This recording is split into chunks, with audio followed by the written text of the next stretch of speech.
Hello everyone, welcome back to the Limit of Adhesion. This is Endurance and it's Season 1, Round 3, and we're at Watkins Glen. Sadly, Mark is ill. We wish him our best. My name's Gareth. Joining me in the commentary box, as always, is Captain Fantastic. It's Steve. Steve, how you doing? I'm fantastic. Great, thanks, Gavin. Gareth, oh no. Oh, I'm all mixed up. I'm all fingers and thumbs, toes and thumbs. Hello Gareth, it's Steve. Yeah, well, it's brilliant to be here at Watkins Glen. Yeah, it's a fantastic track. I love every minute of this bit, and it's nice. And as you said, you know, it's we might be in hospital at the moment. A very fast recovery from all your teammates at Cool Camel and Ian Lynn at the Cool Camel as well. Speedy recovery. Yeah, and as one of my favourite bands said, come together with your friends, all your friends are brown and red, Spoon Man. There's Soundgarden there. So, yeah, Watkins Glen, one of your favourite tracks, I believe, Steve. Tell us about it. What's your what's the draw? What's the greatness of this circuit? It's just fast and flowing. The corners themselves, they just lead into each other and what have you. And the back straight. You know, it's got such a big history with all the games that I've played, the sims that I've raced in, and I just love the fact that you can get your foot down. There's twisty, technical bits in there as well. You got to concentrate, but from T1 up till the bus stop, you just put your foot down and you fly. It's fantastic. Yeah. No, absolutely right. Hard to argue with any of that, and some very difficult corners on here. I've always struggled with the outer loop personally, getting speed through there. I always feel like I lose some time, and that classic corner near the end of the lap is a real tricky one. So we're looking at the GTP standings. It's Merijn Hoogeveen on top from his teammate Tua Malarin, Sebastian Korzinski in third place, Rob Miller in fourth, and then Alex Murphy in fifth. Alex and his teammate Stephen Maxwell down in 10th. They had a few collisions at Spa, so let's hope for better things from them this time out. And we can see all the way down to 22 drivers so far in the GTPs. Jacob Hart bringing up the rear with David Lukakeki down there as well, who's had a bit of an unfortunate season, so let's hope his season gets going soon. And Steve, why don't you take us through the GT3s? Yeah, thanks. Oh, after the teams, actually, there you go. It's Wizards Black Sapphire on top from Wizards Rose Gold, and then Wizards Fire Ruby. So it's a Wizard domination of the GTP team standings. You had to say Speed Eagles and Stupid Aguri, and to be confirmed in Team P6. So 13 teams so far. The Tenacious Tortoises down there. So another one of our animal rivalries kicking off, maybe. Yeah, that's it. Heroes in a half shell. Very good, yeah. So GT3s. GT3s, yeah. Ben Crook taking the lead there with 95 points, followed by Ollie Ettridge, Jay Pratt and Nathan Alul. Rich Meester's there for Cool Camel Green with 5th place, ahead of Mike Murphy, Danny Chan, Ben Chalcroft, David Le Chatelier, Graham Barzi in 11th, Stephen Green in 12th, David Ward, Clayton Buller, Kishka, Philip Miles, Matthew Hansel, Paolo Campera, I'm going a bit quick now, Charlie Langridge, Steve Pepper, Fabio Oliveira, James Pepper, and all the rest of these on 0 points at the moment. Tyler Graff, Dan Leahy, Mark Innes, Matt Kelly, Jack Haynes and Jake Weaver. So teams wise, I think it's a lot closer at the top, to be honest. We're Risky Racing there at 76 points, and JPR Esports on 50, Cool Camel Racing Green 40, and Minardi Sports 33. Revolution E-Racing Echo 30, Live Sim Racing 25, and Revolution E-Racing and One Legged Wonder also on 25. CXW Racing 9, Formula Llama there in 7 with 7 points. Speed Eagles with 6, Stupid Agora, which is surprising, on 2. Cool Camel Racing on blue with 1 point, and the other 2 with 0 points. Yeah. And taking a look at the grid then, we've got Stephen Maxwell and Dan Shaw on the front row. Merijn Hoogeveen and Don Parker next to them. Next we have Alex Murphy and Michael Messenger with Gavin Kelly and Russell Bright on row 4. And we have Chris White, great qualifying from him, and Gareth Winslade from Extric Racing, Chris Forrester and Mark Brown. There's that tenacious tortoise. Well, there must be all of the GTPs for this run, so a smaller grid for them. GT3s on pole position, we have Joshua Martinez with Ollie Ettridge close second, Oliver Walker in P3 and Jack Haynes on P4. David Ward with Ben Crook, our championship leader, and then Jay Pratt and Carl Hudson in P8. P9 we have Ben Chalcroft, then Philip Miles, Paolo Tempera and Mark Kelly in P12. And then we have Kenneth Olive, Simon Norton, David Le Chatelier and Steve Pepper. Followed by Matthew Hansel, Clayton Buller, Jake Weaver and John Cook in P20. And then finally bringing out the rear, it's James Pepper and Stephen McCann, P21 and P22. So it's a bit of a shortened grid compared to some of the ones we've seen recently. It was certainly GTP. Yeah. Here we are though, cars rolling through the final couple of corners to get ready behind the pace car. Here we are with the GT3s a bit further back and leaving some space. How nice to see Ollie Walker back on the grid, representing the Stupid Guru team in GT3s. Pace car dives into the pits. We wait for the lights to go green and we'll be racing. There we go, racing at Watkins Glen. Through the first corner. Whoa, that's so close. Oh, they do make contact. Oh no. Yeah, the first corner's always a bit dodgy at Watkins. Yeah, Hoogeveen sliding down the order. It's Maxwell who leads from short. Oh, and that's clumsy. That's Joshua Martinez being spun out from his pole position by Ollie Ettridge. Big shame for him there. The two Extric Racing cars going side by side as we head down the straight, with Hoogeveen getting involved and getting past the pair of them as well. See a replay here at the start. So it was Shaw and Hoogeveen making contact with each other. Big shame for those guys. Gavin Kelly's needing repairs as well, which is a big shame. Yeah, what's happened to Kelly? Oh, and that's Forrester around? It is, yeah, Forrester spinning in the replay as well. So to the back of the GTP pack for him. For the replay here. GT3s, oh yeah, this is the Ettridge Martinez incident. Meanwhile, we've got action on screen here between Clayton Buller battling hard with all sorts of drivers here. John Cook, Stephen McCann in there. Got a replay here of how Kevin Kelly got his need for repairs. The big one out at the bus stop. Very easy to do with these very stiffly sprung GTP cars. Like a bit of a touch there. Yeah.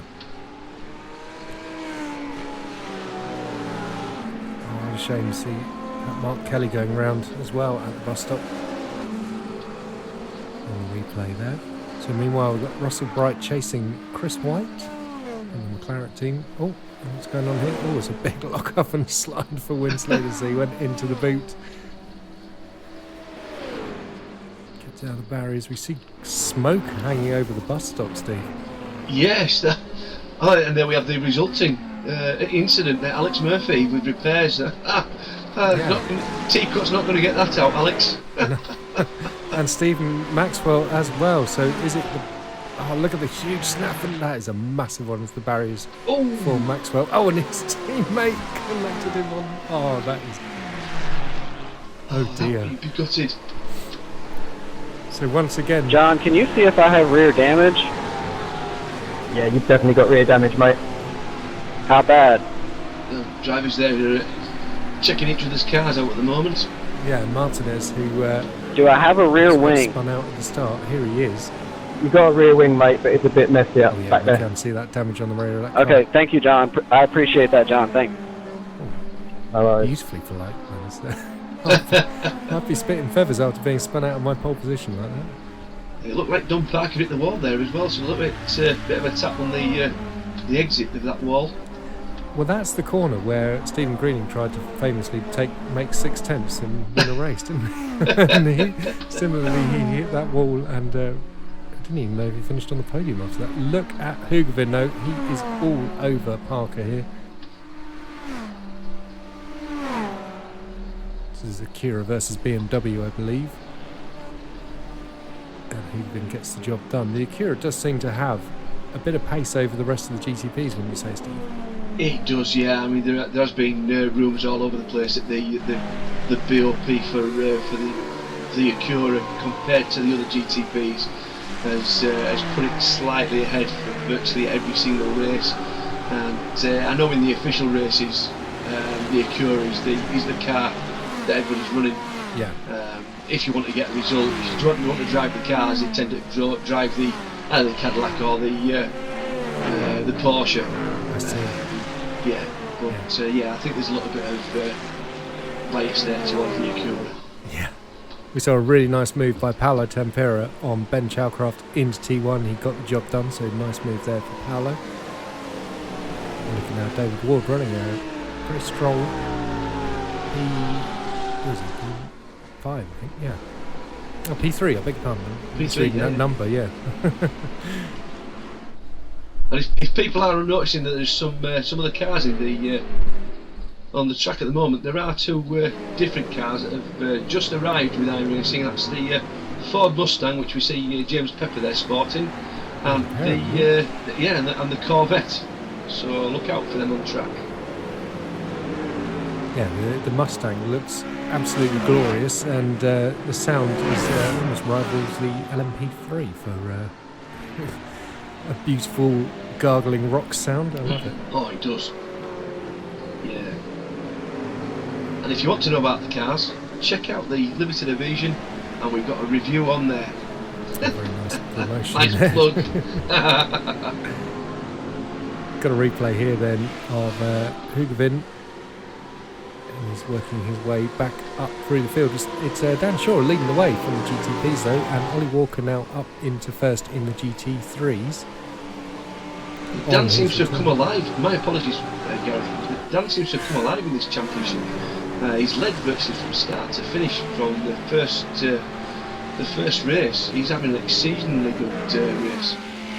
Yeah, Dan's been missing for a long time. He was the one who pushed to get this endurance championship up and running with Evan Conception, who then promptly disappeared. And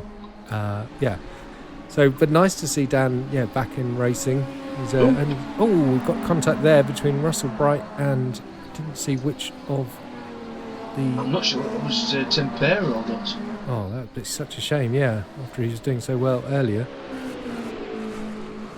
So that will go to the stewards. Meanwhile then, we've got Winslade, who's currently following Chris Forrester.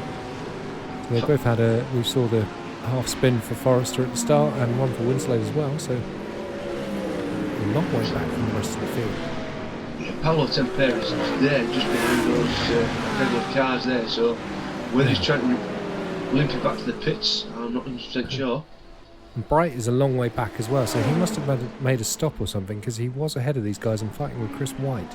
Here we go, Winslade on Forrester into the bus stop. They were very polite with each other there, weren't they? Definitely, yeah, that's the way to race. Yeah, just making sure you both come out the corner safely. Here is Russell then, and as I say, must have visited the pits, and he's got some work to do from there. Oh, we've got a big gaggle of cars in GT3 here. James Pepper drifting it round the corner as well. Yeah. He's got Joshua Martin is still behind him, and we know Joshua, obviously with his pole position, is very, very fast round here in his Audi. 3 wide as they came onto the main straight there. That's Michael Messenger in his, well, it says privateer, but I imagine he's in his Stabby Goose livery. Is that the one his wife designed for him? Martin's got a great run here. He's hooked up behind the Mustang of James Pepper. That Mustang's got some grunt though. Yeah, and they've also got a one of the GTPs right with them as well. I didn't see. Yeah, there he is. It's Hoogeveen going through. So he's back up into second place, Hoogeveen. Nice recovery drive here, and he's taken 2 seconds out of shore since we last checked in. And that looks like Jake Weaver in front of Pepper as well in a Mustang. It is, yeah. Oh, that's the other Camel going sideways. In the other brand new car, that's the Corvette, isn't it? Yeah, it is, yeah. So that's is that a mid-engine, the Corvette, compared to the front engine of the Mustang? It is, yeah. It's very much like the Ferrari and the McLaren. Engine-wise, they're definitely like the McLaren. To drive, it's definitely a mid-engine rear-wheel drive style car. So it's a lot very similar to the Ferrari and McLaren to drive. Yeah, very nice. So the GTP's coming to put a lap on the GT3s already. Then there's Clayton Buller. Yeah. And obviously Clayton missing his teammate while he gets his wheel repaired. So there will be 2 llamas eventually in endurance. And we wait to see that happening. It'll be cool. Yeah, it's nice how Clayton's invented the little llama camel rivalry. And it's very entertaining. It is indeed, yeah. Yeah. So Hoogeveen having to be patient up through the S's to make sure he doesn't take out a GT3 accidentally there.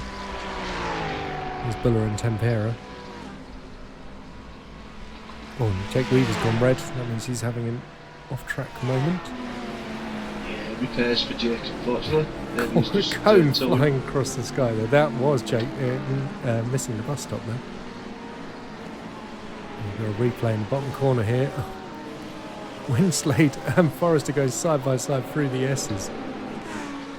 Still having an entertaining battle between those two. Here's Ollie Ettridge, second in the championship at the moment, but he's down in 6th place at the moment.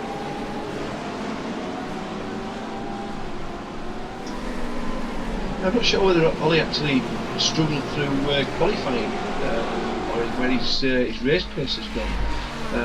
Normally he's right up there, and it's Ollie Walker's just almost running away with it at the moment. Yeah, he's got a nice 1.8 second gap in the moment, as you say. And Ben Crook, obviously, he's does he won both of the first 2 rounds? I can't remember, but he's obviously been super strong and he's leading the championship. Jay, you got no wing. Yeah, he's down in 4th at the moment, so yeah. I see David Ward getting on top of GT3s. Obviously, he's our... Heard me, Jay, you got no rear wing, just letting you know. Our specialist we hear, Jay's got no rear wing from Martinez. These drivers looking out for each other, it's really nice.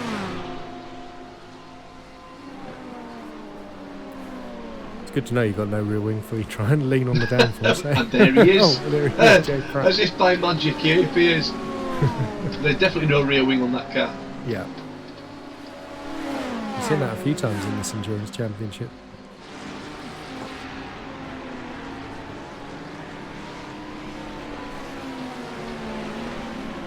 So we're looking at Stephen Maxwell, now in 11th place after his lengthy pit stop for repairs, unlapping himself from Winslade.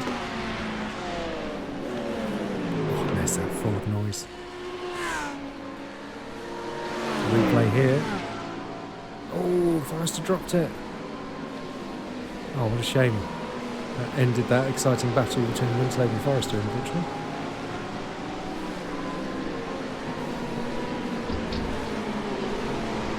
So a lot more Porsches these days in GT3 compared to, he always used to be known as the one that was exciting but quite tricky to drive, and yet now it seems to be almost the car of choice. Yeah, it was almost a specialist car. Once it was a Porsche, the Audi was. Was somebody there off? Yeah, Jay again was missing the ring. Yeah, it was very much a specialist car. The McLaren was always the driver killer. The Lamborghini was a little bit unstable, and so was the Audi. So it tended to be the Ferrari, and the BMW was a choice of most drivers, with, like I say, the specialists going for the Porsche. But now it seems to sort of like settle down and and it's actually quite a planted car with the GT3s. Oh, nice, yeah. It's going bad to worse for Jay Pratt, unfortunately, after the couple of spins and then the speeding pits penalty. Massively unfortunate for him. You see Mark Brown in his tenacious tortoise working his way through. There's David Ward having that fabulous P3 at the moment.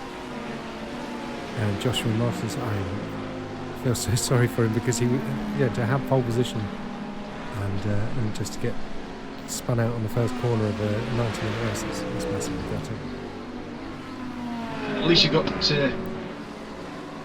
was it 89.5 minutes left to try and get back to the front. Yeah, very true.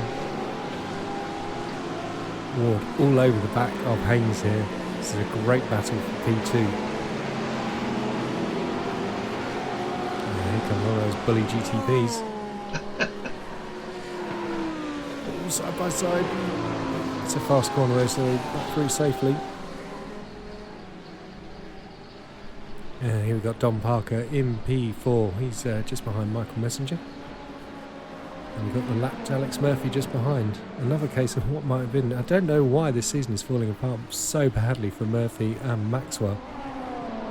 Oh, that looked like some James Pepper round, I think. It is, yeah. You can see red on the timings. That's a massive shame. Yeah, I think with Alex and Stephen, it's been very much they've been tripping over each other in each race, and the contact they've made has been quite serious contact that's caused them to either have to pit for repairs or tow, and it's just knocked them back a little bit. Yeah, no, it's a really unfortunate, and I hope that their season can get going soon. We saw Jay Pratt rejoining the race with a rear wing, so good news to see him back on track, and hopefully we don't see any more missing rear wings for Jay for the rest of the race. He's still got an hour and a quarter to get up the field. Yeah, and obviously there's James Pepper there drive through. We'll exceed the limit. I think it's 18 in this series. That must be almost a record for LOA endurance. Yeah, it's pretty quick. he's good at that. He's pretty quick. Yeah. And we see Ben Crook. Sorry. I was going to say Ben Crook in P4 now, cruising onto the back of this Haynes-Ward battle. So it's about to become a really big fight for P2 in the GT3s. And they need to do it fast because they need to get after Ollie Walker, who, as you say, is maintaining a healthy 1.5 second lead at the moment. He is, yeah, definitely.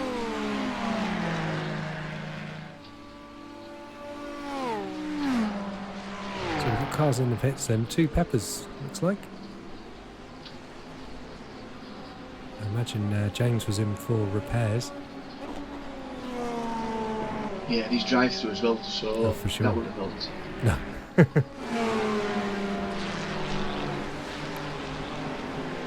David Lechatelier. I'm really trying hard with his name because we've always called him David Le Sharp rather than just butchered his name so many times. I'm not as good at it as Mark, unfortunately. He's in a great battle here with Kenneth Oliver.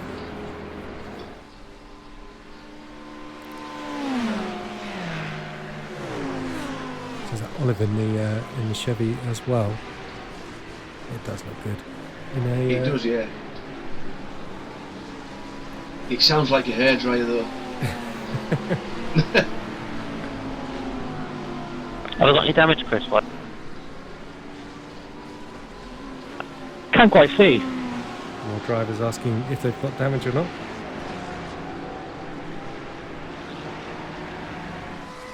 Cheers, flipping.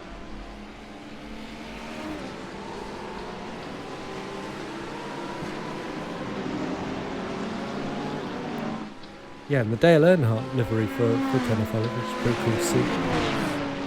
Yes. Created that. Yeah, there's some nice liveries around on the circuit now, which is it's nice to see the effort being put in by drivers and teams. Yeah, for sure. Do you know the one I'm a really big fan of is just there on the screen actually. It's Simon Norton's livery with the 3 stripes. Yeah. I just think they're so classy and simple but classy. I like it. That's it. Sometimes simple. That you don't need to over egg something. You just need to just nice and simple, bold colours, and it works really well. I think it also works differently on different cars as well. Certain cars lend themselves to a certain type of livery. Yeah, you're very right. We've got a huge amount of Porsches going down this straight here with Russell Bright in the middle of them. Just shows you how low these GTPs are. If they look small and low compared, then they're making a Porsche 911 look tall, don't they? It's crazy. Yeah. I mean, I think the only one that really matches the GTPs is the Ferrari being so low. Yes. Yeah. I mean, the BMW seems to be. Oh, there's one round there. Oh, and collected. Oh no, it's contact. That's Joshua Martinez again. Oh no.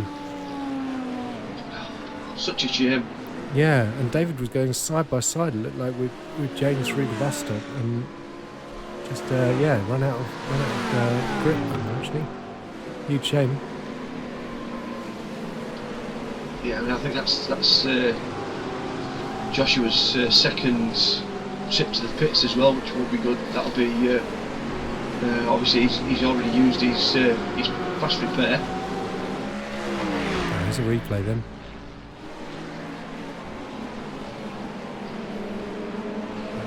Around he goes and just clips the two cars, and man, such a shame. Let's hope he comes back strong for Le Mans, which will be the next round. It will, yeah. It'll be a nice little trip round a lovely little village in France. I mean, I've owned Le Mans on iRacing for at least 3 years now. Never driven around it. Have you not? No, I don't know how, but I guess I should start learning it.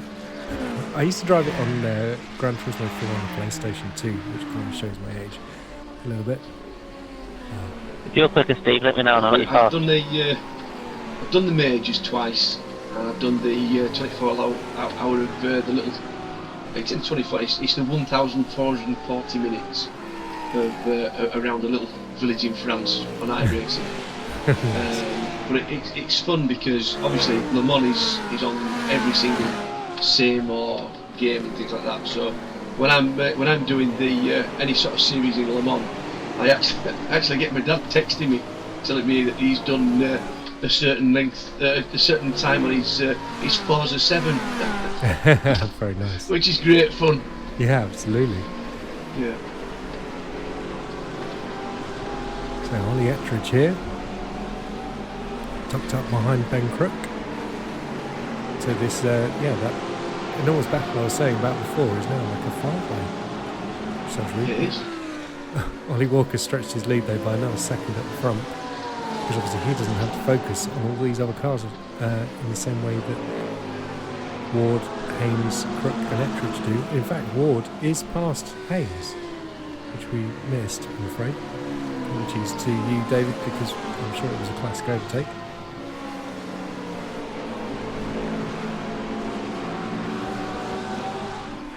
Yeah, traffic doesn't help neither, especially when you're in a gaggle of 5 or 6 cars all lying astern, all battling for position, because you don't really want to lose any time to the car from front. But obviously the GTPs are trying to file past you, and if they catch you at the wrong time, it holds you up as well as them. Yeah. Here is our race leader, Oliver Walker. You have to say those wheels are clashing quite horribly with the stupid green in the car. Definitely. Purple doesn't go. Yeah. Meanwhile, Simon Norton here in P10. I mean, trying to, it's such a challenge, isn't it? You're trying to, in the GTPs, they're trying to get past as fast as possible. In the GT3s, they're trying to ease the buggers past as fast as possible, and still have a race at the same time. Yeah, I totally agree. I mean, once again, there has to be that little bit of understanding and respect between the drivers, which I think there has, certainly since the first race we had, there's more understanding of how to get past and how to drive in these multi-class races. And you can see there hasn't been as much contact and holding each other up. But it is an art in itself of trying to get through between the different classes without actually contact and interfering. An art is how I'd describe it. Absolutely, you nailed it there. Yeah. Because the faster drivers are genuinely quicker at doing it, aren't they? And they don't lose as much time. No, that's it. And I think a lot of it's down to practice. The more you do it, the more you get used to doing it, and there's less of a fear factor of actually going through the traffic in the same way that as a GTE driver or GT3 driver, there's less of a fear for the GTPs coming through because you're used to the cars filing past you in an official race, or if you do a full endurance. Yeah, no, you're right, and as the field is doing more races together of this nature, then they're getting more trust. Obviously, when we were doing the prototype season last season with the LMP2, LMP3, the races weren't too short to really get that overlap. So this is a new ball game for a lot of these guys. Oh, definitely, and especially the people that we've got coming from other series like the TCR specialist guys from SRL and places like that. They probably won't have come across another drive-through for James. That's 9 minutes later, and he's hit the wall there, unfortunately. Ooh, so that's 36 incidents plus. Oh, dearie me. He's going for a record. Yeah. But these guys are all new to it, and it does take time to learn. And if you're always in a 20-minute, half an hour race in the same class, then all you're going to be doing is overtaking forwards, if you know what I mean. Yes. So you don't have to look at a car that's twice as fast as you with the acceleration that these guys have got, and it can be quite daunting. Yeah, for sure. And similarly with these guys as well, the panic that you're not going to get through before the braking zone or into the corner, and they're just all worried about meeting in the middle of the apex. So it looks like everyone's doing a really good job here of making sure they keep each other safe. And I think that's one of the things that's really important about racing, isn't it? And it perhaps get missed when people talk about trying to make an overtake, is that both of you need to get out of the corner or the overtake safely, and if you're not doing that, then you're not doing the right thing. Not very much. But I mean, it happens in real life as well. When you watch the IMSA and things like that, and Le Mans, the 24 hours of Spa and things like that, all these things happen in real life. It isn't just down to people on sim racing. It actually happens in real life where people make mistakes, and people got to accept that these mistakes do happen. It's just about minimising the risk when you're taking an overtaking position or going down, rather than dive bombing somebody into a corner where you may be a little bit further back. Better part of valor, save it for the corner and accelerate past afterwards. Yeah, no, so true here. Yeah.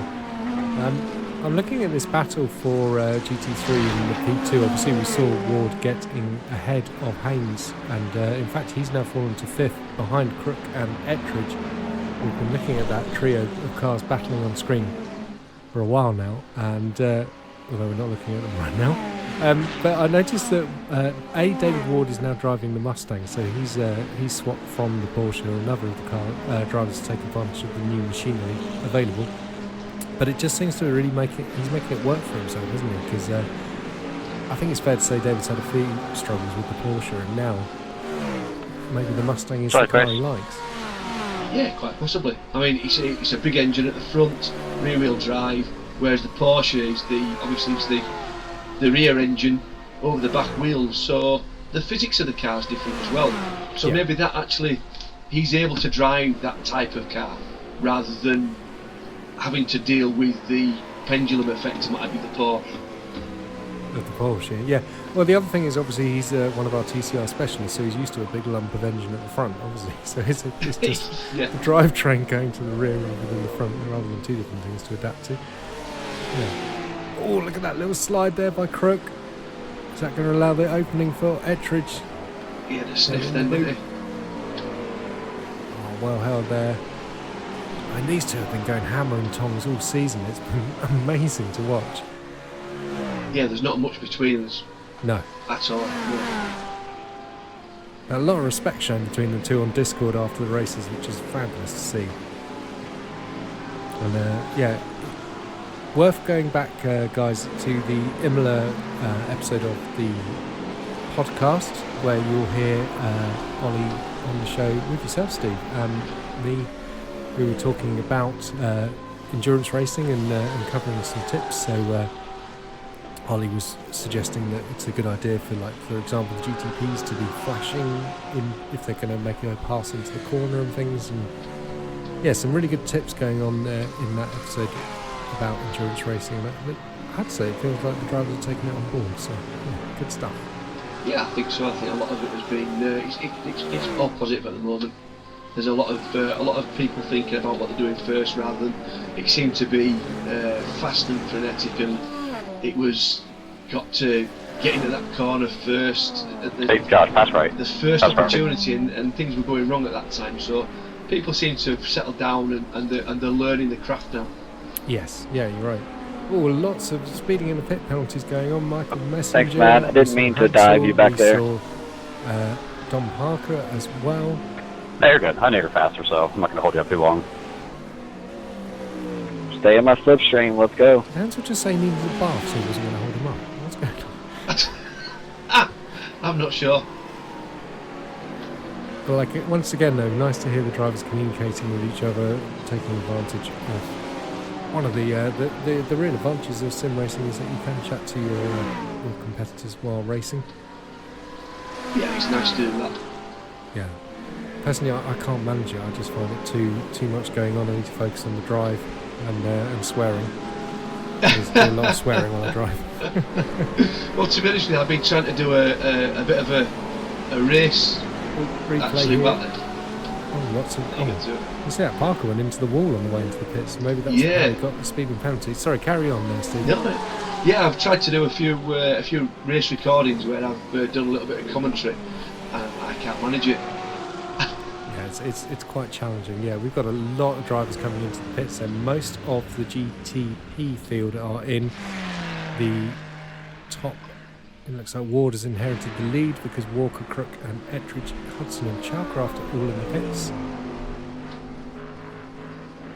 Yeah, you can see most of the GTPs now making their stops.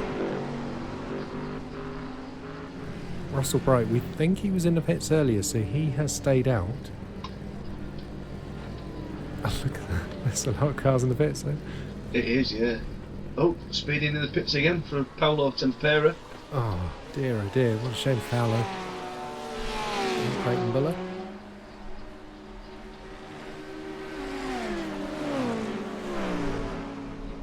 So Winslade here in his GTP, the Porsche. Extract Racing, don't forget his teammate Russell Bright runs the Extract Racing YouTube channel. Loads a lot of videos as he does battle in the officials, and his driver eye view from a lot of these races as well, so it's well worth checking out.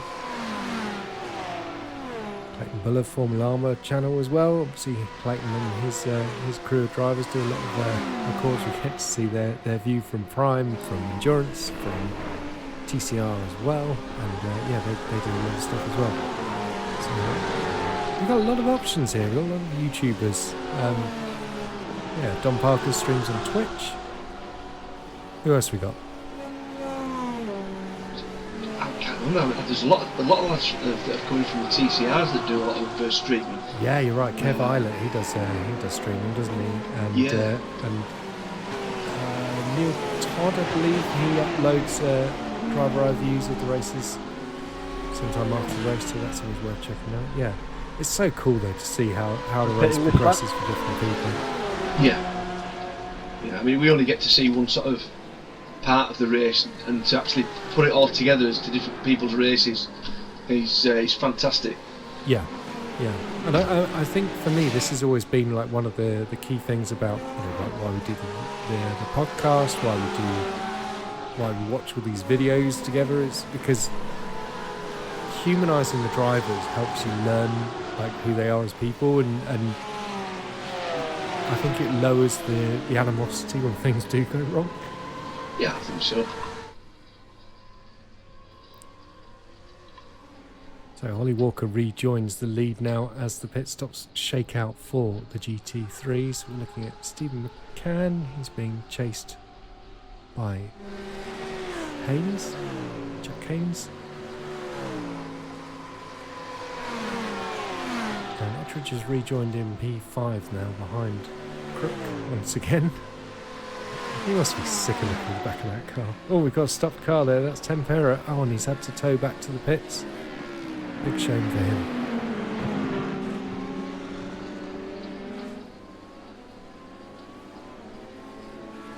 GTP leader still Dan Shaw from Merijn Hoogeveen. As Maxwell is passing, past Forrest to 4th position. And here's that Haynes, Crook, Ettridge train of cars.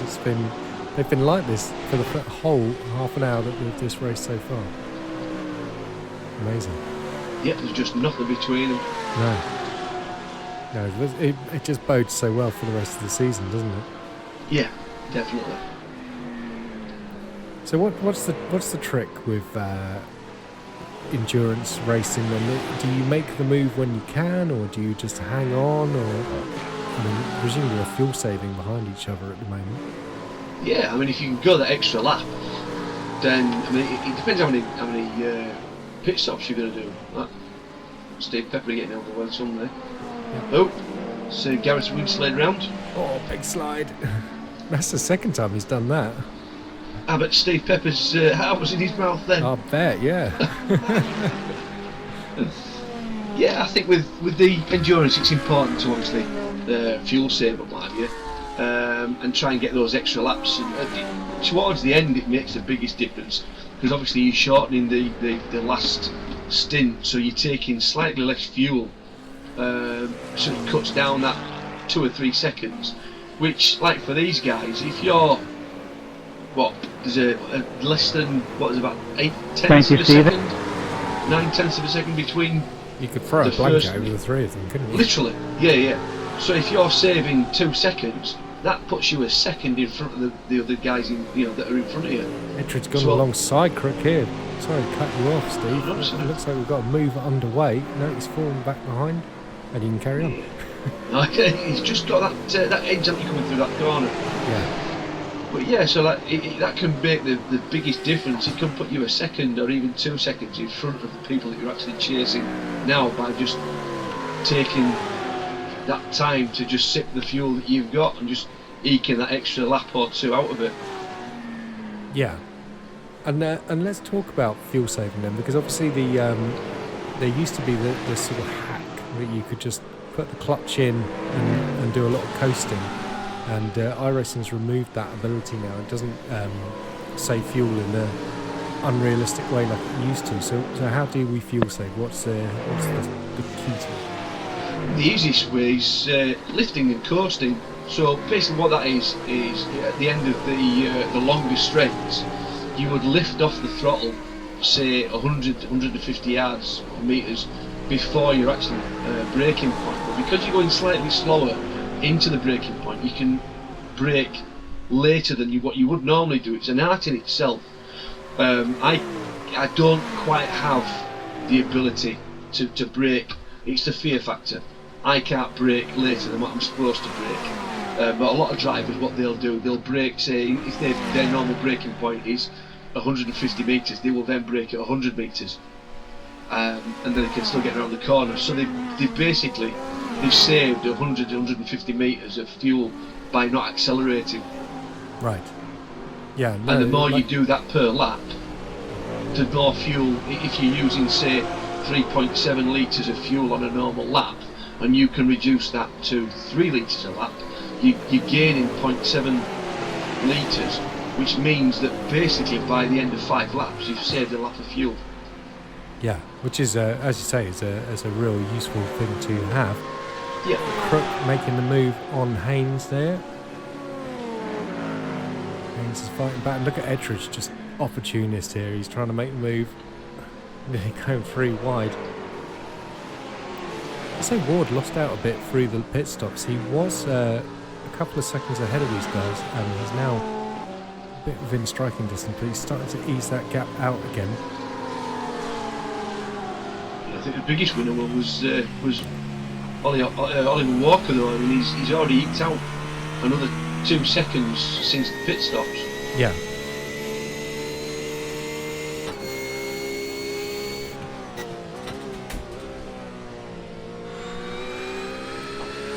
On board with Ollie then.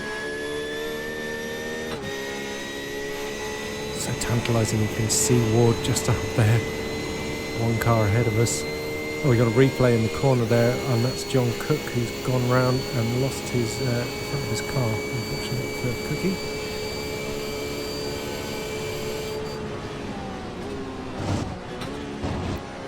You have to hold your breath when you're going through there.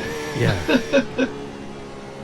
Replay of Winslade battling with Brown there, and he nearly lost the car making that move. Winslade currently running P5, and we saw Russell Bright making his pit stop a couple of minutes ago,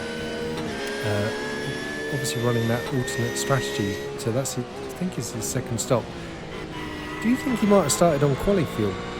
Because he seemed to stop very early on, so I've got a feeling he was on quali fuel at the start, and he's not the first person to make that mistake this season, is he? No, he's not. You right, Mark? No. We'll have to check his replay if he set one out.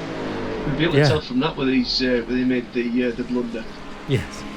It'd be unlike Russell though, because Russell's fairly fastidious when it comes to setups and how he starts races and things. So I'd be surprised if he did. I would think it's more maybe contact that he had or something like that. Oh, that could be a possibility. Yeah, for sure. There's Brown then passing Ben Chowcraft. I got given one of those Sky hats when I was at Goodwood a couple of years back. Oh yeah. Sky livery that was running, yeah. And the propost of nothing. Got a replay here of James Pepper's Mustang going round. Ooh, that was lucky for the GTP going around the back of him. And that's his third drive-through. Wow. He's not enjoying this Mustang, has to be said. He's not. No. I think he'd be realising that he'd made a slight mistake, and he'd be going to the admins fairly soon. I think, Captain Allen. Yeah. Please, sir, can I have? Well, what was he driving before? It was the Merc. Ah, yes. It was the Merc. Yeah. Another front-engine rear-wheel drive one, though. So yes. You thought you'd be able to, similar layout, but sometimes these things do feel a bit difficult. Yeah, I think so. I mean, I think as well as it with the Merc, it's an established vehicle, so there's less sort of unknowns about it, if you know what I mean. Yeah. Which is, I mean, all the more reason to celebrate David Ward's amazing performance up in P2 at the moment in that Mustang. Oh, definitely. It just shows you though, some cars really suit certain drivers. Yes. Yeah. And he's really making it work for himself. I do have to actually apologise to people if you can hear my fan in the background, because he's absolutely roasting in here. It's quite a warm day today. Here we go again then, Ettridge on Crook. Once again they're coming into T1. And once again Crook just hangs around the outside. Amazing work. He'll be looking up to using some of those sweeties up when he's going that wide round there. Just got to keep it hanging over that bit of a rumble strip, and you'll be all right. Any further over than that, and you start getting off tracks. Yeah. And like you say, I mean, 18 cookies doesn't last you very long over an hour and a half race, does it? It doesn't, no. So we're about half distance coming up in a couple of minutes through this race. Dan Shaw still leading the way in the GTPs from Merijn, Hoogeveen and Messenger in third. And we've got White, Winslade, Brown, Forrester, Bright, Murphy and Maxwell running out the top 10. And taking a look at GT3, it's Ollie Walker leading the way, as he has done pretty much since lap 1. David in second place, who we see on screen now, number 69. There's Ollie. Now, Ben Crook in P3, Ollie Ettridge in P4, and then we've got Jack Haynes, Hudson, Chalcraft, Miles, Hansel and Olive rounding out the top 10. Here is our race leader, Dan Shaw. Yet to win one of our major races, so this is looking very exciting for him. I believe his first win in the LOA was a silly season race where he was actually racing the wrong car, so he was supposed to be in the different, I think he was supposed to be in a Formula V and he was in the... Ben, you're blinking a lot. Dirt over. Ettridge reporting that Crook's blinking a lot. It's going to be very distracting for him. We saw Don Parker, pit lane penalty required for repairs. That's a meatball flag. Big shame. Stupid Gurry, not been their race, has it? It hasn't, no, it's not been a track for Stupid Gurries at all. Well, the GTP side anyway, yeah. I forget obviously that they do have the GT3 team. It's Ollie Walker obviously who's currently leading the way, and Charlie Langridge who is the other driver in the GT3 squad who has made the last 2 rounds, obviously not running in the top 10 at the moment. Yeah, Stupid Gary GT3 on for a good haul of points here. Yeah. It does look like is it Ben Crook? Yes. Yeah, it looks like Ben does have a few connection problems. He has been flashing in and out with the standings, and then when we've been looking at them two on track, he has had a couple of times where he's bounced back on the track, and it's almost like underneath the car, it just like showers the whole place with bits of car or marbles or something. Yeah, I saw the showers a few times and I was like, I didn't want to comment on it because I wasn't sure if I'd just missed a big incident. Yeah. Yeah, we just saw Martinez make a great move on Simon Norton. He's up to P12 despite the 2 contacts that he's had so far. So, yeah, and as we say, a case of what might be, there goes Crook again. Another case of what might be for Joshua Martinez. Yeah, it's a very, very unfortunate race for Joshua. Yeah.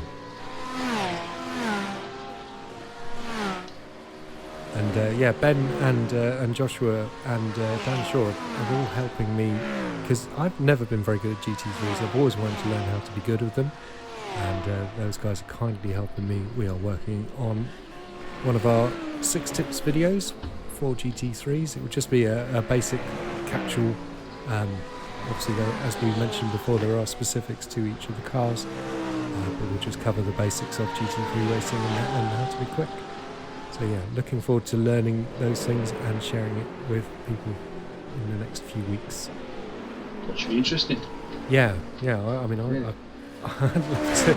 It's the most popular form of sim racing, isn't it? GT3, and yet I've never been very good. And now that the 2 licenses are split, I think my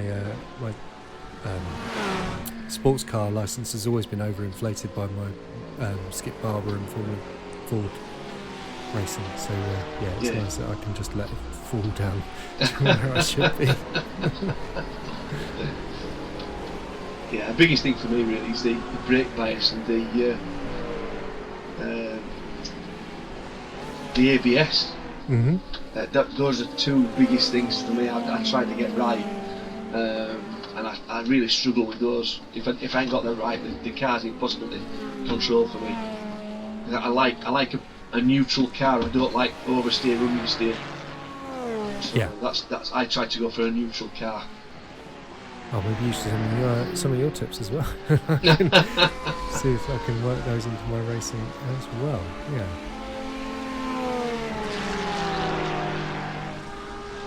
Ben Chalcraft on screen at the moment, and it's John Cook just easing him by. Cook still with that damage on his front, so he hasn't kitted for repairs yet. Cheers, John. Cheers, John. No worries, mate. These 2 still battling out. Yeah, I think it's just like they get to the end of one race, they load the next track, and the battle continues, doesn't it? Yeah, definitely. Just point forward. Thank you, Gareth. You're welcome. Short saying thank you.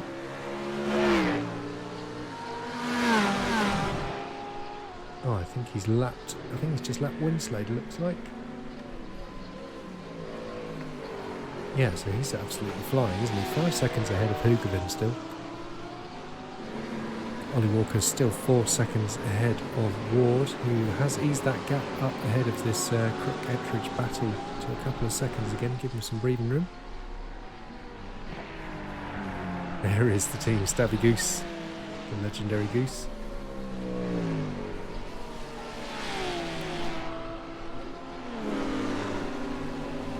So Gareth, now you've they got the upgrade for you with your wheel on line. Do you find that the direct drive you feel more with the cars? Might be. Are you finding it easier to drive the cars?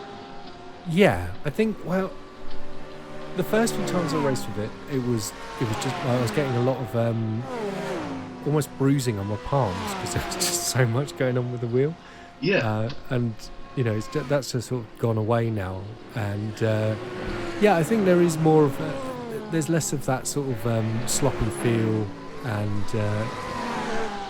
yeah, definitely it's definitely helping. I need to sort of my brain needs to interpret what the feedback is saying still, because I'm quite slow to get that, and I haven't been on the rig as often as I would like in recent months actually, but yeah, no, definitely, and yeah, so my next thing is to I think I need to replace my chassis at some point, so and get a proper 80/40 going at some point, because nice. yeah, I can hear this horrible clonking noise going through corners sometimes. The chassis is just protesting. So. At least I haven't turned you over yet. No. Somebody help me, I'm upside down.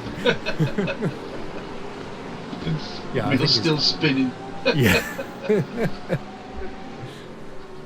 Yeah, I think it's definitely helping now. Just as I say, I think you need to tell your brain like that feedback is saying this part of the car and stuff. Yeah. Yes.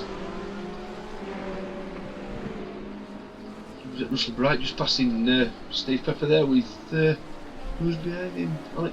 Alex Murphy? Yeah. Yeah, so these intervals are... Oh, sorry. No, I was going to say, just noticing, these intervals are the gaps between cars. Now, Russell Bright was 40 seconds behind Forrester when he made his first stop, or when he had to visit the pits for the first time. And he's now only 6 seconds behind, so he is motoring, I think he it's is. fair to say. Yeah, he's really pushing hard.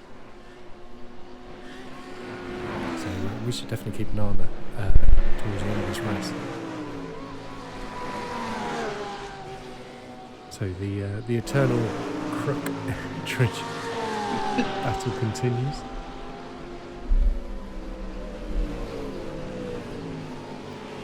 Dan Shaw closing quite rapidly on this battle as well.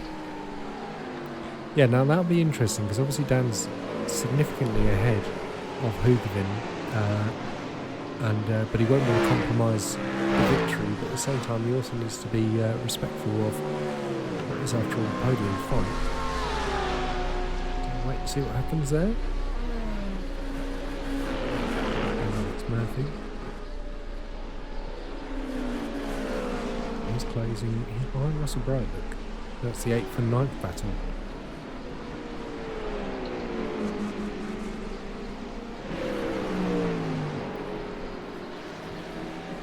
So Steve, it's been a few rounds now of each of our new championships. Obviously breaking away from the very 15-minute sprinty formats that we had last season, where we were jumping between 2 different championships a night. And how do you think it's going? I think it's going exceptionally well. I did enjoy the 2-week alternates when we did those, and it was a little bit of a struggle where we had the 2 different cars, 2 different track scenario. Yeah. The only way you could have really done that was to have, say, tin tops in 1 week on the same, two different cars on the same track, and then a two Formula Type cars on the same track the week after. But the format that we've gone to at the moment, it just suits what we've got. We've got 3 different types of racing suiting. Majority of drivers will try virtually everything, but there are people that only prefer certain types of driving. So with the Prime, we've obviously got a formula race, and that's over more of a Grand Prix distance with pit stops. And then the alternate to that is the week after would be the sprint, where it does exactly what it says on the tin. You've got the TCRs, which lend themselves rather than endurance or longer races to sprint races. So, and people accept that from watching either World Touring Cars or British Touring Cars, that sort of thing. They accept that Touring Cars is a sprint race, so the sprint format would be 2 or 3 shorter races.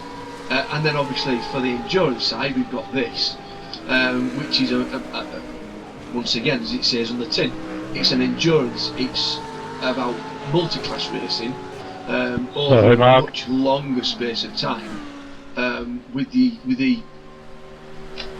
well, we're looking at basically more a tactical way of driving the cars, and you've just got to look after the cars as you drive them, what have you, to make sure you get to the end of the race, rather than a 15-minute race and then have another 15-minute race, thinking, well, whatever I do in this one, I've always got a chance to recoup in the next one. This is totally different. You have to try and get to the end of the race without any incidents. Yeah, for sure. Yeah, I'm just going to interrupt there. We've got a big development there in GT3. There it is on screen. David Ward has a meatball flag and has to pit for repairs. Agonising for him after running for nearly an hour in such a strong position. I'm absolutely heartbroken for him. Here's the replay coming. Thanks for being patient, Mark. Has he hit the wall? Oh, he has. That's a big one. That's going to be broken front right suspension, I imagine. Yeah, it looked as though under braking, the rear had come around and he'd lost the traction through into that corner there, through the bus stop. Yeah. I'm gutted for the lad. Yeah, me too. I mean, that would have been just an enormous achievement because, David is someone who another drive-through for James Pepper. David's one of our, as we said before, he's a TCR specialist, and last season he was only doing TCR. This time he's embraced the whole lot. He's doing Prime, he's doing Sprint, he's doing Endurance, and he was really making it work for himself this time out. He's had a few struggles in Prime. Who can blame him with the IRA team? What a beast that Tell me is. about it. So he's limped it back to the pits, and hopefully he can score some good points from here. But yeah, that should have been a podium. Yeah, it should have done. Yeah, he'd be absolutely gutted. And that's James missing the whole front of his car there. Oh dear. Oh dear indeed. Yeah.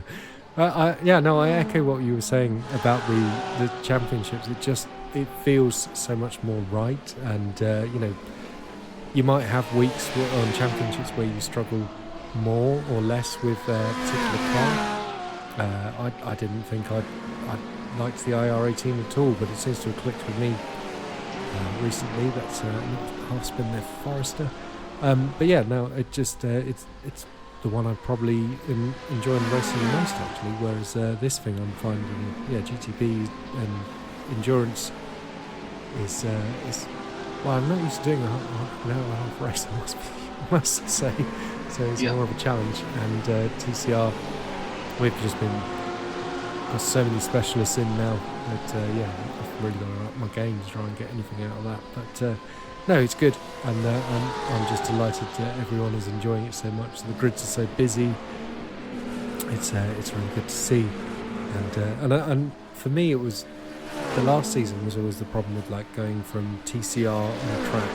We'd race at Snetterton in TCR and then we'd jump straight into the USF 2000, and they're completely different cars to drive and try and take you around the same track. was a real difficulty. Yeah, and I was quite glad to be wiped out of the the reverse grid TCR race once at Snetterton, just so I could do more practice in the USF. Yeah, there was occasions that I did exactly the same. Mm. Yeah, just to get that little bit of, if it wasn't going to go right, it was too easy to say, beggar this, I'll just quit out of this one and give myself an extra 10 minutes. And I think because we're into this format as well, I mean, like you say, I'm not a big fan of the IR18. I'll race in it, but it's not a car that suits me. I just, for some reason, I just can't get on with it. But the TCR, a car that I thought I'd not really bothered about driving this. I've come on leaps and bounds with it. It's a car that I'll actually do official races now with it, and I find it's really good. And once again, but it's actually by watching other people that I've learnt in particular ways the way they drive it and try to copy some of their the ways that they do it. Especially Clayton, he has quite open videos with. You can see how he's driving, and it's been very interesting for me to see how that comes together and take that forward at my own races. It's been actually been quite fun and quite successful for me, and I've been able to compete with other people around me, which has been nice. Yes. You know, and I think because we've got so many drivers now that are in the league, and no matter where you are on the grid, you will always find somebody to race with, and that's what's been nice about it. Yeah, that's so true. Everyone's got someone to race against and enjoy having a battle with, so it does help enormously, because sometimes it can be a little demoralising to qualify like in P30 or something, but you know, it's, if you're having a good race, then that's what matters, and you've still got a battle and you've still got a championship battle to fight. And I think the gold, silver, bronze splits, we've got a few anomalies at the moment, such as Gavin Kelly in TCR bronze at the moment seems to have hooked up in that car now, and he's stumping the field. So but once those anomalies shake out, it's just going to be tremendous. So I think everyone's just got to get through a season, let those splits sort themselves out as the L ratings, I beg your pardon, stabilise, and the racing and the championships are just going to be top tier. I think practically any other league would struggle to beat us in terms of the competition and I mean they could struggle to beat us with the camaraderie. I think we've got that nailed, haven't we? Definitely. We can get that competition even better than we've got now. I mean, the only thing that I would alter as an outsider of the organisational process would be with the gold, silver and bronze, is the fact that because it's overall and the points are awarded overall, I get that's not a problem, that's not an issue. However, with the gold, silver and bronze, certainly silver and bronze, you've got several drivers there with 0 points that have maybe come second in class, third in class, whatever it is, but still on 0 points. So me personally, the only thing I would alter would be having points awarded for those individual silver and bronze classes. That's the only thing that I would change. But as a section or a split for the drivers, it's brilliant, because you still have the ability for promotion and relegation from those different levels. It's a great idea. Yeah, no, I think like you say, there is room for improvement. I'm sure we'll tweak things as we go. We've got a lot of drivers in the pits at the moment for the second stop time. We have just clicked over the 1 hour of this race. We see that Gareth shooting out of the pit lane in his Ferrari. So Shaw's in the pits, Hoogeveen's in the pits. I did notice that Hoogeveen has taken that gap down to about 2.5 seconds to Shaw. He was 5 seconds in the leader, and look at that, he's taking it even lower now. 1.5 seconds is the gap. We've got a race on our hands in GTP. Certainly have. Crook has eased that gap down on Walker as well at 3.7 now.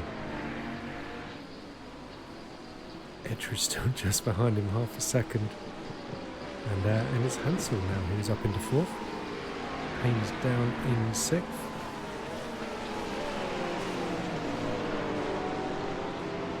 Matthew there, making the Ford Mustang work for him as well, which is good. Yeah, we've got some guys really hooking up to it, haven't they? Yeah. It's nice to have a good mixture of cars as well. It is, yeah. I think the visuals are really nice with a blend of cars. And I was going to mention, we were talking earlier about the scoring, and I think the problem at the moment is that as I say, because we've got these outliers at the moment, it does mean the scoring in some of the splits is very skewed. So we've got the aforementioned Gavin Kelly, who's just going great guns in TCR after hating the cars for 2 seasons, and all of a sudden he seems to have hooked it up, and so he's just massively outscoring his rivals. And Zhao Tome, who's bronze in prime and finishing on the podium almost every round, so he's like a real outlier as well. So with Zhao, he was in Club 1500. He was doing the same with clubbers. So it was a surprise to see him ranked as lowly as he was, especially after I think he win the Club 1500 for. I don't exactly which one it was. Was it the USF? I think it was. I think it was, yeah. I think the trouble is with Zhao, he was very unlucky. He never seemed to finish races. So yeah, and I mean that certainly affected some of my ratings is lack of finishing abilities, and so if you crash a lot, your performance, the pace might be there, but if you're not finishing the race in that high point playing position, then you will affect your L rating, and that's as I say, that's one of the reasons we've got the outliers, and the other one obviously just being people not racing a particular car enough, or not putting the time in to learn that car and master it. So when we're seeing Kelly's obviously switched to the Audi this season from the Elantra, and that's made a big difference for him. Yeah, I must admit I switched from the Veloster to the Audi, and I really clicked with the Audi, so I can completely understand that. Yeah, I think a lot of people would. Yeah. So White and Maxwell into the pit lane from GTPs. So that gap to cut to 2.5 between Shaw and Hoogeveen. It's back down to 1.4 now. Crook and Ettridge still half a second apart, as they have been for the last hour. And here's Walker throwing his Lamborghini through the bus stop.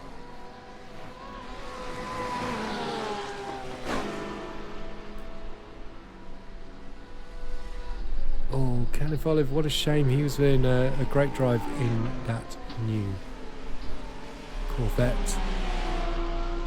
And now Jimmy Instant wants and a drive through for him. 25 minutes to go then. And is it too early to talk about championships? This is only round 3. Yeah, I think so. There's a lot of things that could go on in the season. I mean, obviously we've got drop rounds and things like that as well. So I don't think anybody can nail a championship after 3 races. There's still another 7 races to go. Yes. You know? So I think that's quite a difficult thing to sort of like nail down at this stage. Yeah, I think you're probably right. I mean, the example I'd probably use would be Prime, where Rob Miller, first 2 rounds he was so dominant, and then it all went wrong for him at Hoogeveen, didn't it? So a replay here. Oh, this is what happened to Mark Brown. Look, that's why he needs repairs. It's such an easy thing to do when you just get too much of the car on the curb there. Oh, mistake for Hoogeveen, look. At the bus stop. Yeah, it just proves it. Obviously, when you've got front runners making mistakes at the bus stop as well, anybody can make the mistakes. It's just a case of who's controlled it enough, or just having the luck that you manage to regain the track and don't do any damage to your car. Yeah, Ben Crook had all 4 wheels off the ground there from the bus stop. Very impressive stuff.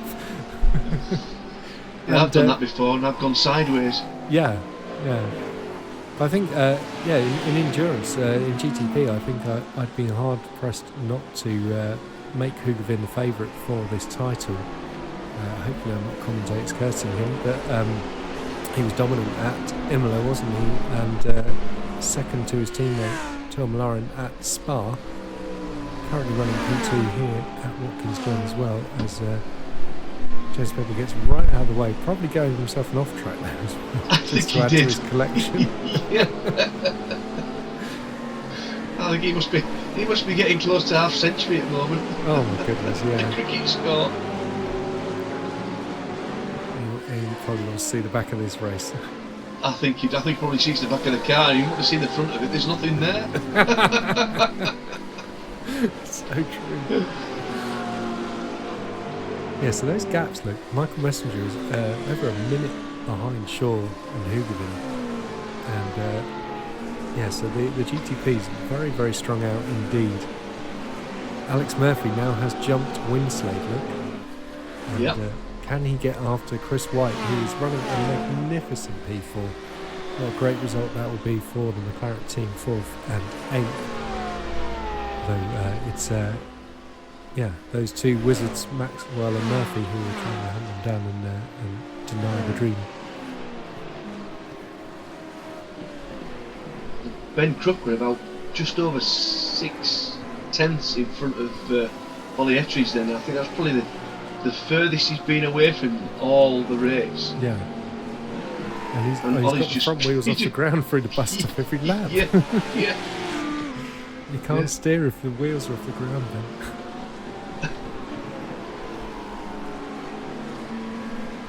Walker though, what a triumphant return to the LOA it's been for him so far. It's just been a dominant drive, hasn't it? Yes. I would love to have seen the battle though between Martinez and Walker if T1 had gone a bit different between Ettridge and Martinez. Hopefully we see that battle later on in the season. I know Ollie's had some issues with working on a Sunday and not being able to race, so I really, really hope that he can make more rounds, and because if he turns up and races like this, that's going to be an explosive new grenade element to the GT3 Championship, and it's going to really shake the order up against Crook and Ettridge and all the rest, and Martinez obviously down there in P10.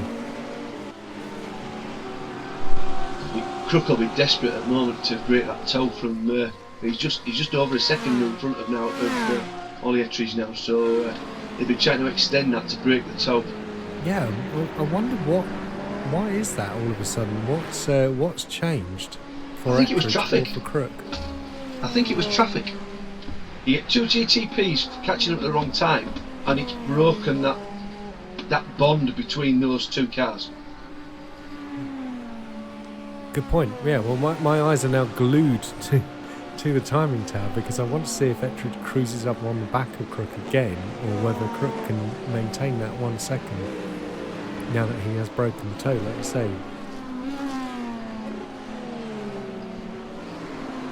There they are. Sorry, Ken, I have to cut that bit fine. Sounds like Forrester apologising, maybe. Oh, we got a Pepper in the pits.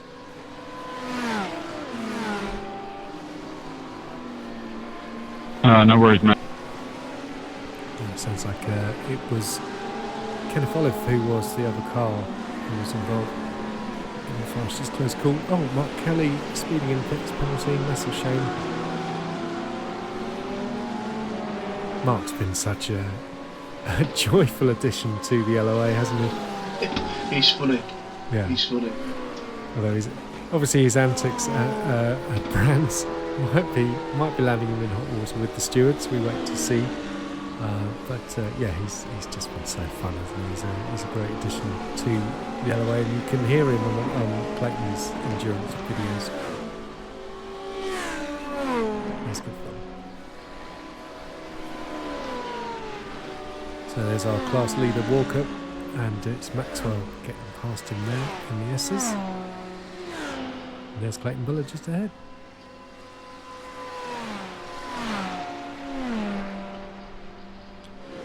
So, we've got 17 minutes left of this race, and it's been really fun, hasn't it? I've really enjoyed it so far. Oh, Yeah. that's Kenneth Olive we're just looking at in the Corvette, and desperate to get out of the way. Yeah, that's so easily done. Yeah. Sorry, Chris, that was bad on me. Yeah, no worries. Go on. Sometimes in a place like that, it's either easier to tow or it's easy just to stay where you are, let the cars that you see in relative Yeah. come past you, and then Kenneth, you don't have a rear Steve, I wing. need to cut you off there. Dan Short is in the pits with penalty needed for repairs. Is that his Acura there? it looks like it. From the Thanks, lead of this race? I mean, that is a huge upset. Here's the replay. It's gone into the Buster. Oh no, it's that curve once again. How many cars has that caught out? And it just instantly obliterated the car to the pit lane. I mean, that's just agonising, isn't it? Yeah, I don't know how it actually towed from that. Is it an automatic thing where it? I've Maybe he never was seen. going to fly over the barrier or something, yeah. Possibly, yeah. I mean, there was a lot of force in that incident for it to go back across the track that fast. There was, yeah. Yeah. Oh, that's gutting. I'm heartbroken for Dan there.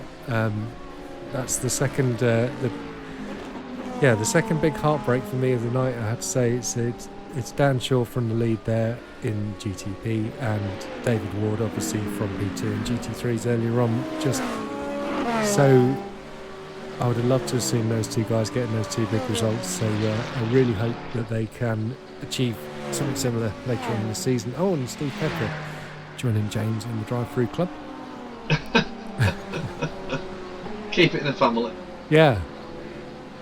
I'll have repairs as well. Oh, Obviously, the meatball. yeah. He's obviously needs some somewhere. Yeah. I'm sure we'll get a replay of that soon. So meanwhile then, we're taking a look at we've got 15 minutes to go of this race.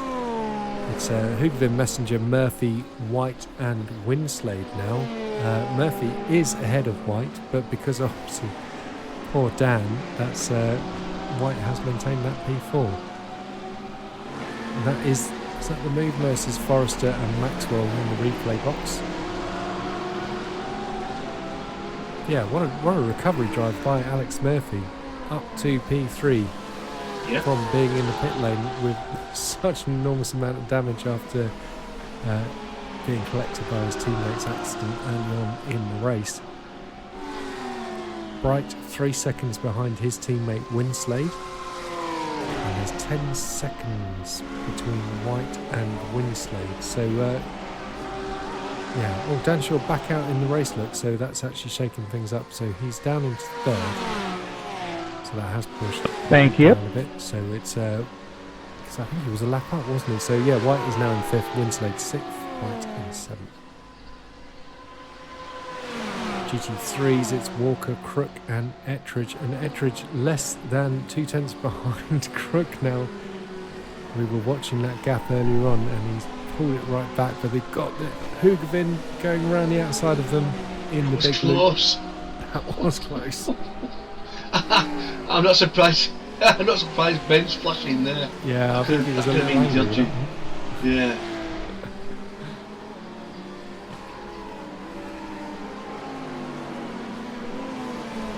So what can Ettridge do here? What can Ben do to deny him? We're into the last 13 minutes. This is sprint time, presumably. The drivers need to get on with it, and if they're going to make a final move or two in this race and go up or down a position, then this is what's going to happen. How many is that now? I think that's 5 now. Blimey. I think that's about 50 points, definitely. Yeah. Yeah. He's a greedy boy. Has he gone down the start-finish straight or the pit lane more times this race? I don't. Oh dear. Here comes Ettridge on Crook once again. He'll be stopping his pocket money. Yeah. He's got to save up to buy a new car. He's Dan Shaw. You got to feel for the guy. Yeah, and it's to lead for so long, and then all of a sudden you have that issue when you lose control of the bus stop. It's heartbreaking. Yeah. Ward has recovered to P4 in GT3, so he's done exceptionally well. He was 8th when he rejoined the race after that stop for repairs. But Ben Crook had all 4 wheels off the ground up in the air then. He's done it a few times, hasn't he? He's really pushing hard now. I don't think there's probably not a single corner on the track that he wants to see a GTP appear alongside him. Not at all. You'll have to be careful though, because if you get too greedy, you get a slowdown and he'll just ruin it. Yeah, but also that curb that he's monstering is the one that has caught out Dan Shaw and so many other drivers this race. I think if you keep your wheels straight at the front, it's not too bad. It's when you're trying to steer through the corner and it jumps and the front wheels grip, and that's when it twists the car and the rear wheels connect and it just shoots you off. Yeah, that rotation angle, like you say. Yeah. So we have battles looming on track here. We've got Dan Shaw is less than 2 seconds behind Michael Messenger, and also we just saw them on screen together, the 2 X-Trick racing cars of Winslade and Bright. Bright is reeling his teammate in, so we could be heading for some fighting, which would be cool. Here's our fight that's been running for 1 hour 19 minutes now. It's Crook and Ettridge. Brilliant stuff. They've been so entertaining all race long. But now I really want to see this battle between Messenger and Shaw. And Winslade, look, he's gained a couple of seconds on White. Probably not enough though. I think White's had the measure of him all race long. Here is Chris White, and he's just getting past Crook and Ettridge. Just to see if there's any team orders between Winslade and Russell Bright as well. Yeah, for sure. Right, and there's Messenger, there's James Pepper, there's Dan Shaw.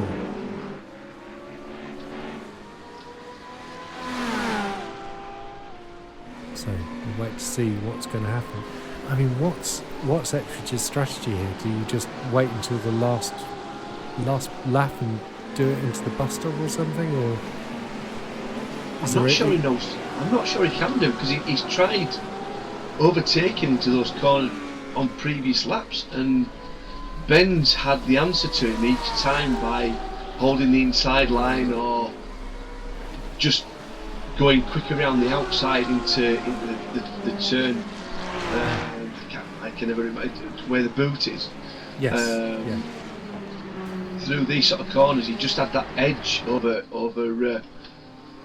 Ollie Ettridge in all the times that he's tried to pass him. So it'd be interesting to see whether Ollie can work out and get a real good run through this part of the complex and into the bus stop. Yeah, you're absolutely right. Yeah.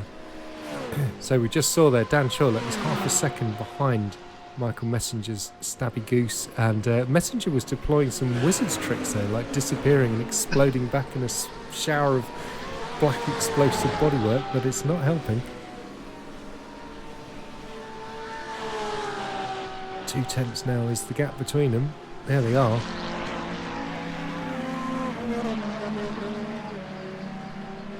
So we've got Chowcroft just ahead in the GT3. They're already past. Here we go, can Shaw recover to P2? He's looking on the way into the bus stop, thinks better of it. We've got Kenneth Olive minus a rear wing, going around the outer loop. And you can make a pass into this into the boot, can't you? But it's a very fast corner.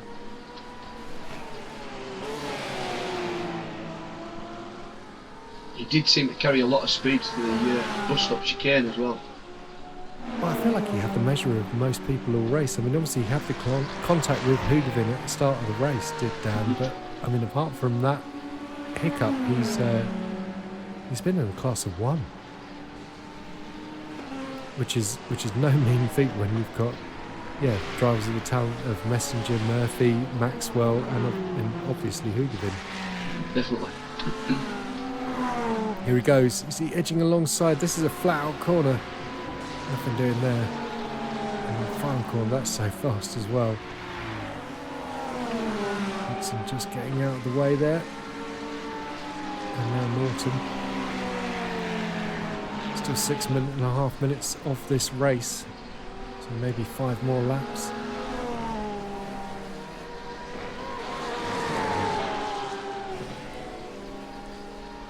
Looking further on, Winslade and Bright, that battle. Oh, there he goes, Dan Short, he's alongside. He's so tight to the inside of the bus stop though. Messenger's going to have the better line. Wow. Sure was. Oh, huge snap. Yeah, well held that man by Messenger. He got out of it, straightened the car up, took the 1X. That's very sensible indeed. Bright ahead of Winslade. Now, you said was there team orders? What do you think? Did it look like it? That was an extra multi-21, I think. I think you might be right. Yeah. Well, the rate that Bright has closed in on Winslade. Here we go. Here's the move. Yeah, there's no doubt about that one, is there, really? Well massaged. Yes. But no, fair play, though. Yeah, fair play. I think it makes sense when he's been reeling him in that fast. But now we've got a new interest then. There is Chris White going through the bus stop. He's only 4 seconds ahead of Bright. We've got 5 minutes of this race left. Can Bright steal P5 from Chris White? We wait to see. 3 laps, do you think? Yeah, something like that, yeah. It's about 1.5 seconds a lap. Just short of 2 seconds a lap. Doable. Yeah. It's very doable with the rate that, I mean, Bright has been driving out of his skin. Oh, Hoogeveen in the pit lane. This is a very late stop. Splash and dash. Dan Shaw will be... Oh. Or is it a drive-through?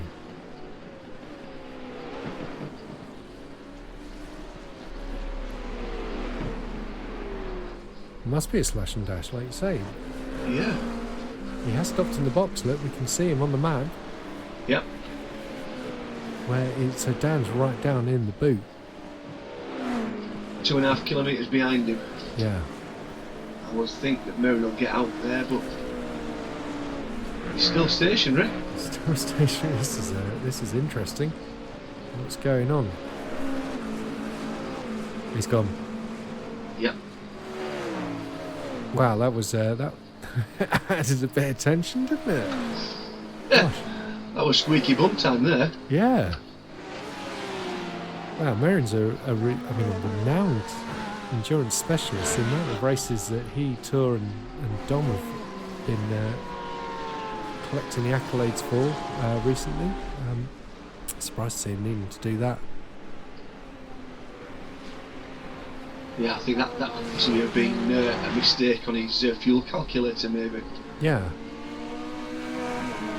It's a shame to see Mark Brown not rejoining the race after his incident.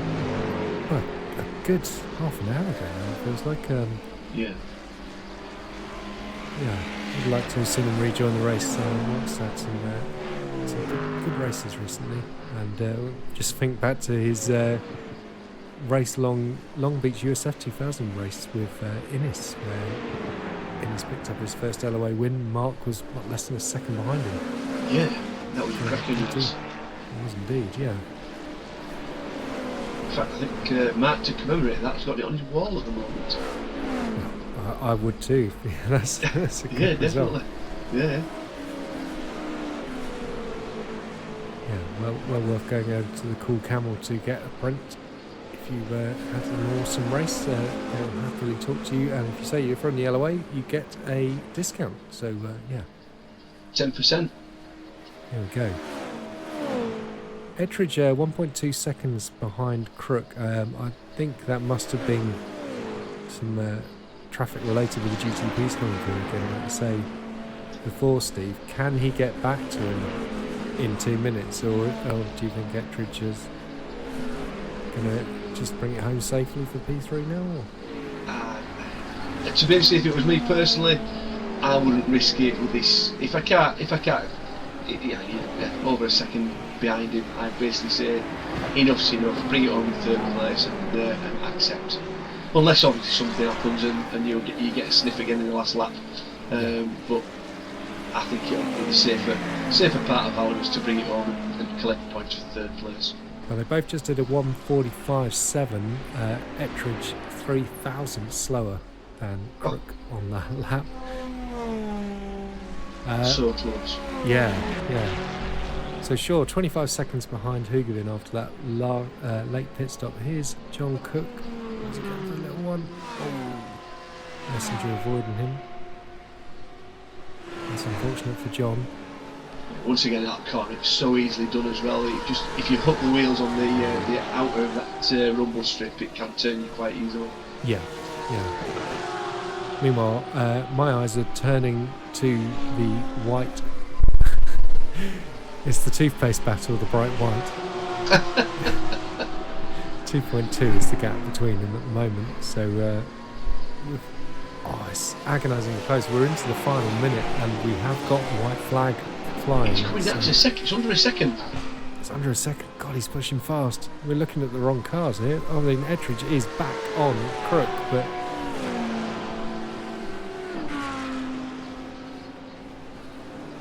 so unlike us, Steve, he hasn't given up on it, has he? He's just taken 8/10. But that's it, yeah. Sorry, Gareth. McCann apologising for something.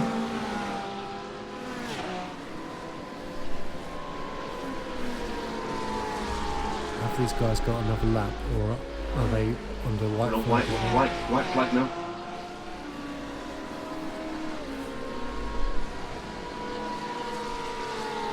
So this would be the last lap, wouldn't it? Yeah, so there's half a second between them.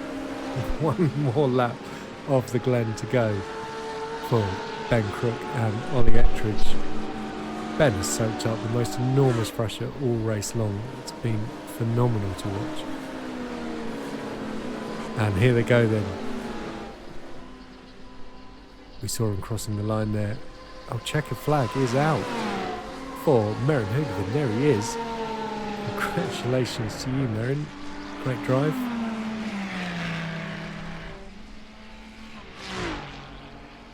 So we've got drivers being flagged.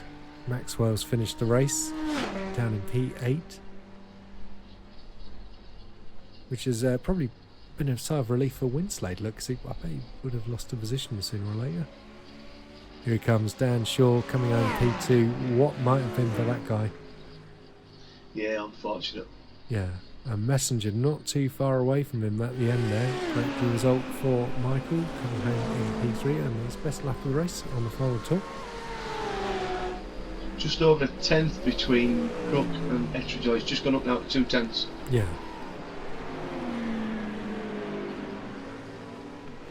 But this guy hasn't put a wheel wrong all race long. Absolutely solid. Yeah, brilliant drive. One corner to go for Ollie Walker. He's already a 2-time GT3 champion in the LOA. And that drive just shows you why. Congratulations to you, Ollie. Oh, there it is. Ben Crook just holding off Ettridge. 4 tenths was the gap at the flag. And White did hold off Bright. 1.2 seconds was the gap between those two at the end. Oh, fantastic fight back for Russell.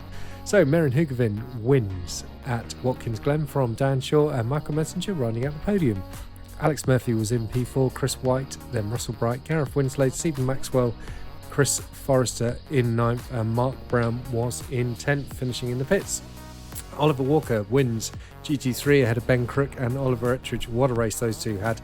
David Ward, commiserations in P4. Then we had Jack Haynes, a great drive from him in P5, and Carl Hudson in P6. Ben Chowcraft was in 7th ahead of his teammate Philip Miles, Matthew Hansel and Joshua Martinez in 10th. There's Clayton Buller in 11th, and 12th was Simon Norton. 13th was Kenneth Olive, John Cook in 14th, Stephen McCann in P15, and Mark Kelly getting a point in 16th place. Didn't look like we had James Pepper, Mark Brown, Steve Pepper, Dom Parker. We're all getting a bit confused now with GTPs and GT3s. So these presumably just are non-finishers, Paolo Tempera down there. Oh, and penalties for the 2 extra racings, a plus 10 second penalty, so a serious penalty for Russell Bright. He loses some points, and a non-serious for Winslade. And in GT3s, Ollie Ettridge gets a 10-second penalty. David Le Chatelier gets a 30-second penalty for a very serious, that's not good. Jake Weaver, James Pepper and Ben Crook all picking up non-serious. So, looking at the GTP standings, it's Merijn Hoogeveen remains on top from Termelaren and Sebastian Kozinski. Doesn't look like there's been much change at all there, actually. So maybe these haven't quite updated. Do check out the Discord, and I think the results go onto the website as well if you want to find out what happened. Shame we didn't see Dan Hill and Lewis McManaman this time from Cubed Motorsport. Hopefully they come back for Le Mans. David Lekecki as well, we missed out on seeing him, and Jacob Hart.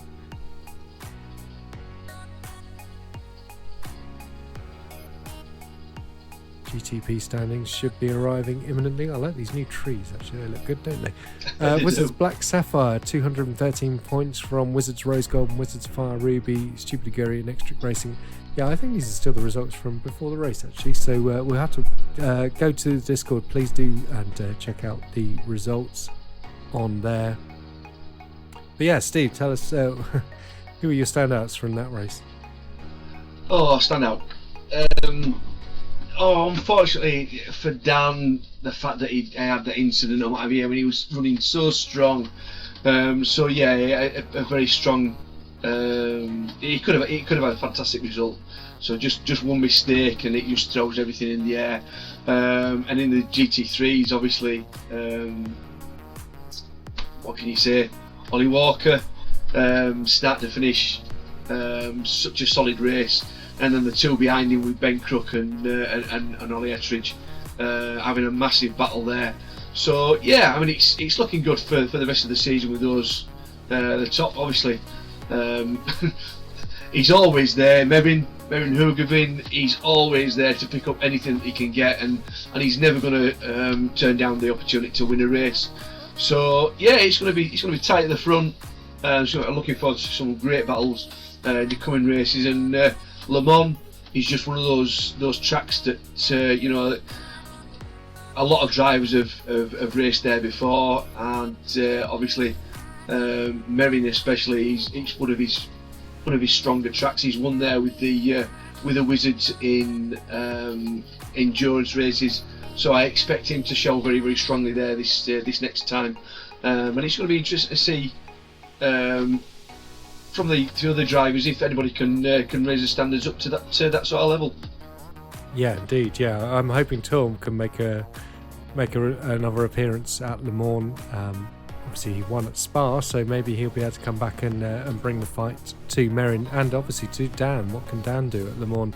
That's very exciting. And thinking about GT3s there, obviously we saw Ben Crook coming home in P2 and Ollie coming home in P3. And yeah, I'm very, very excited to see what happens next in this GT3 battle. Joshua Martinez has a point to prove at the next round, and he will be coming back and firing strongly, I'm sure. So I'm very excited about that. There's the calendar look, and you can see, yeah, Le Mans followed by Interlagos, Fuji, Sebring, Road Atlanta. That'll be fantastic. That's going to be a car park. Daytona, and finishing in Portugal at the Algarve. A great track, that one. Very much looking forward to a visit there in these brilliant cars. So yeah, if you've enjoyed this race or any of our season and you'd like to get involved, then do come and say hi on our Discord, and we'll see if we can accommodate you. Has been quite difficult trying to fit people in, but we are clearing out spots from drivers who haven't raced this season. If you don't racing, you can't have a spot on the count in the grid, and you have to go back to the reserves.